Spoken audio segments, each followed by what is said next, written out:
What's going on, everybody? My name is Eddie and welcome back to the channel.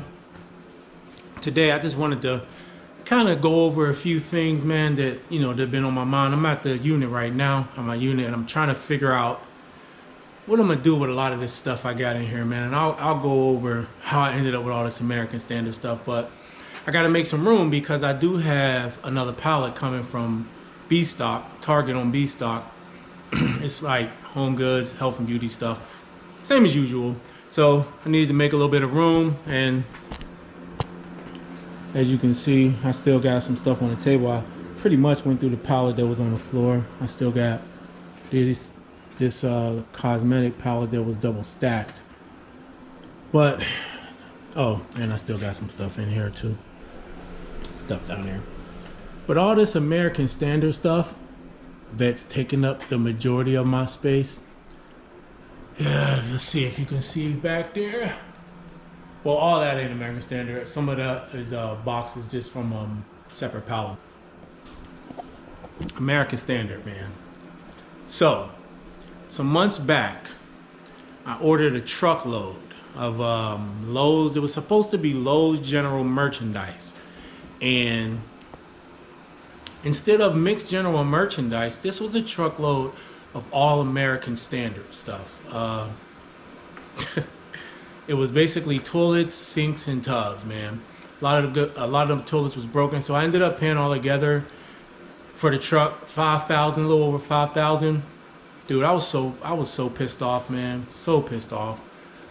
I have gotten probably, and I stopped keeping count, but I probably have gotten the majority of my money back at this point, and I'm not looking to even make a profit. If I do, I do. If I don't, I don't. I got plans for this unit to kind of basically make this into my office, and if I had gotten the mixed merchandise like I had thought, I could have moved the majority of that stuff, and that's what it just definitely didn't work out the way I planned, man. They basically sent out these truckloads of plumbing, not mixed general merchandise, and nothing you can do about it, right? There's nothing you can do about it except try to do your best to get as much money as you can get back, and if you break even, you're lucky, and if you make a profit, you're even luckier. And this is just one of the things that come with reselling, man. You just gotta, I ain't gonna lie, I was kind of depressed. I was kind of depressed for a few days, man. But then I started calling some people, trying to make some connections, and getting it out, man. At this point now, I'm trying to find somebody to take everything I got left, and I'm gonna just give it up for a really low price. But you gotta take everything, and I just need to go on and out the way. Yeah, that's that on that. There's some work involved, but there's a lot of money in these pallets, man. And for the price, I think I already went over that. Well worth it. But anyway, one of the things I wanted to talk about today was whether or not, what's the future of retail arbitrage. With, you got gas prices. I won't say still going up. I think they kind of like stabilized at this point. Inflation is at what, over 7% at this point. The Fed is talking about, making a few raises in the interest rates to try to curb inflation. And I was just thinking to myself, because I had to go to get something from Ollie's, and I was like, well, while I'm going around, I'm gonna see if there's anything I can find, that I can send in to Amazon, whatever. And in the last week or two, I've been thinking about doing some retail arbitrage, but it's just like, between prices going up everywhere, even Ollie's and TJ Maxx and them, gas prices and all of that, at some point, this is just not gonna be worth it. I'm not saying you can't make money doing retail arbitrage, because you can still, right? But it's gonna be harder to find profitable items to make it worth it. You're gonna have to pay so much money in gas, unless the places that you're going to are really close. And eventually you're going to run dry when those places, or they're just not going to have nothing, right? So you're going to have to travel farther out. And with the prices going up, it's going to be cutting into your profits a lot. And so at some point, retail arbitrage just might, for me, it's on the back burner for now. I'm just trying to get my stuff through liquidation. And I guess you can do online arbitrage. But I think for those who are doing retail arbitrage, let me know, man, is it more difficult? What are you finding out there? Are you finding that the margins just, I know a lot of people working with some very slim margins on retail arbitrage as it is.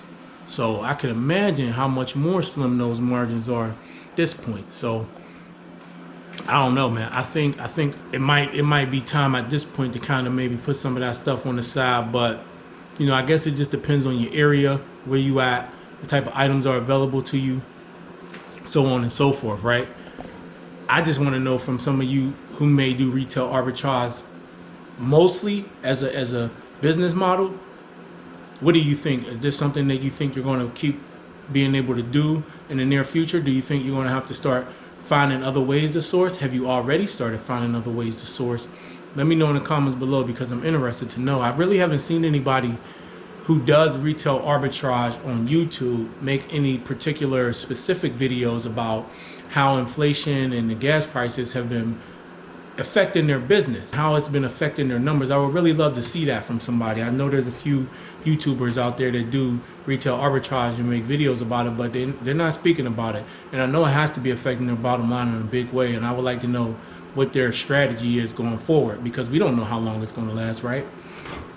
I mean, heck, even for those of us who do liquidation, there's issues there. Prices going up with honestly, I haven't seen really a price increase in the pallets themselves and the price per item, right? But there has been an increase in shipping, so that increases your cost of goods still. But I mean, the price per item haven't gone up, whereas if you're doing retail arbitrage, the item price is going up, and you still got to pay for gas and all that other stuff in between and in the middle.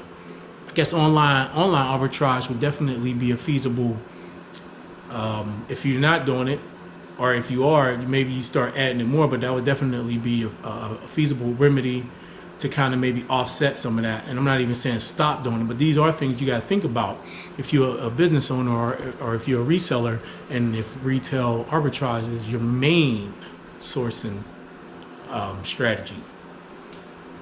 For me, with the truck thing, honestly, initially, I do liquidation, but initially when I got the truck, for some people it might have discouraged them to the point where they might think, man, I'm never doing that again. And it's all part of the game. Once you understand the game and you understand what can happen, I mean, I am upset that my first truckload was this BS, but it wasn't a total loss. Could have been worse, and it taught me a lot. But I'm just gonna get rid of this stuff, and as soon as I get more room, I'm gonna get another truckload. I don't let those types of things discourage me. See, I think a business like this, you gotta be a couple things. One, you gotta be resilient, okay? You can't let some bad things or a series of bad events discourage you from pressing forward. Two, you gotta be a problem solver. You have to be able to look at a situation, and after the initial shock, if it's a bad situation, come up with some real live solutions and some workable strategies so that you can move forward. And then three, you just have to be consistent, and honestly you got to be kind of stubborn and a hardhead, and not in a bad way to where it's detrimental to your business as a whole, but in a way where you're not just letting any old things like what's going on now. You get a bad load, you can get a bad pallet, price is going up. These types of things, if you don't internalize them properly, and if you don't sit back and strategize and come up with some real world practical solutions, these things, and they already are discouraging a lot of people and pushing them away from this. And honestly, I don't care, because the less people in the game, that's more market share for me personally, because I'm not going to allow myself to be deterred or dissuaded by any amount of trials and tribulations or whatever I might come up. That's business. That's any type of business, right? But a lot of people, they are letting it affect them negatively, even to the point of quitting and giving up. Look, I did 10 years as a restaurant manager, so I feel like if I can do that for 10 years, I can deal with just about anything, man. Anything. Yeah, I just wanted to make this video real quick and just talk about some of the obstacles that we are facing as resellers, as business owners. How do you, and I would like to take it even past that whole reseller thing and just being an entrepreneur and a small business owner, period. Right? It's more than just reselling. It's more than just flipping some pallets and things like that. It's being an entrepreneur, a small business owner, and as such, you have to be. It's a lot of pressure. It's a lot of pressure and it's a lot of weight. And I think people see the glory parts. Due to some of the YouTube videos, they see the glory, but they don't. And there's some people who show the bad, but you don't really know how hard it can be or how bad it can be until you've actually done it. And when a person gets to that point and they actually experience the adversity and they actually experience some of the problems that can arise and have to realize that you are the one that got to come up with the solutions, you are the one that have to deal with this, that's a little off-putting, to say the least, to some people, you know, and it causes them to go on and do something else. And that's fine, honestly, that's fine if it's not for you, because it's not for everybody. But for me, I am that type of person where, honestly, in some ways, I need that constant challenge.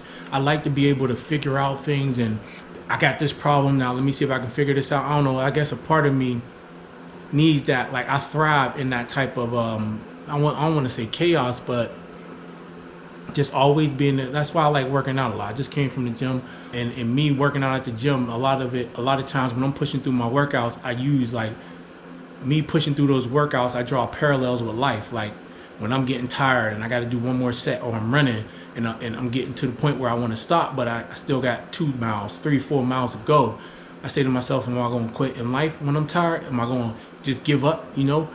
No, I'm not. So I push through and I finish my miles, or I finish my sets. And it's the same thing in life, right? Am I going to quit just because I got a problem, just because I'm facing some obstacles, just because I have some challenges? No, I'm not. I'm going to sit back, I'm going to gather my senses, and I'm going to come up with some solutions to the problems, okay?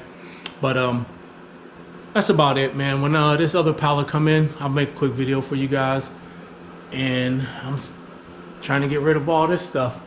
If anybody's looking for some toilets, sinks, bathtubs, let me know, man. I'll give you a real nice deal. I've been selling the toilets mostly anywhere from $50 to $100 a piece on Marketplace. I sold a tub or two. Toilets have been gone. This place almost stacked.